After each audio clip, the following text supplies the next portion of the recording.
the issue that we're talking about today is a pretty serious one. It's a conflict that is going on in Gaza right now. 166 civilians have been killed. This wasn't the coming, and it's not a one-day show, or it has not started all of a sudden. But both the sides have been really looking forward to start off this kind of a conflict in the area. There seems to be lots of frustrations amongst within the rivaling parties in this part of the conflict in this part of the world.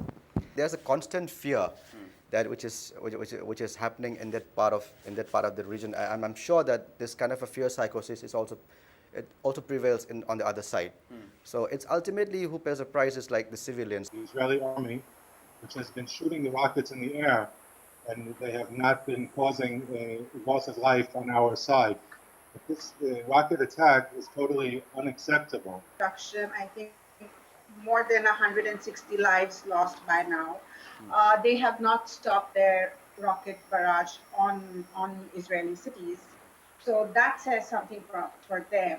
And two is that, Hamas was becoming irrelevant. And I think Israel has actually kind of, handed it a lifeline and made it again as some kind of a hero in the eyes of many, which for me is just it's foolhardiness, because what Hamas is doing is that it knows it does not have the force proportionate to what Israel is. It is seeing that it has not taken a single Israeli life, but for every rocket that it launches, there are lives lost in Gaza. Gaza is so densely populated that Hamas cannot actually go anywhere.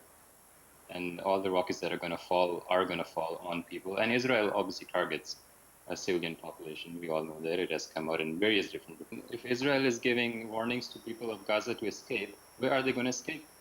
Are they going to go over to West Bank? Are they going to go over to Egypt? Gaza is under effective control of Israel. Muslim countries are objecting on Israel's attack on Gaza. Fair enough. What about the inner turmoil within the Muslim countries, sectarian killings, ethnic killing, honor killings, killings in the name of blasphemy law, sectarian attacks, ethnic cleansing, and whatnot? What about that? And coming down to your question about resolving these issues, like Hamas had come up with 4 conditions a couple of 3 or 4 days ago. That is lifting of siege on Gaza Strip, then release of the re-arrested Palestinian prisoners of war, which was again captured during the Operation Brother's Keeper, when they were looking for the teenagers that were kidnapped and killed.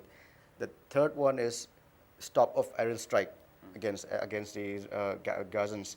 And They realized that over the past 3 years, the entire Middle East has been shaken up by internal revolutions and internal fightings in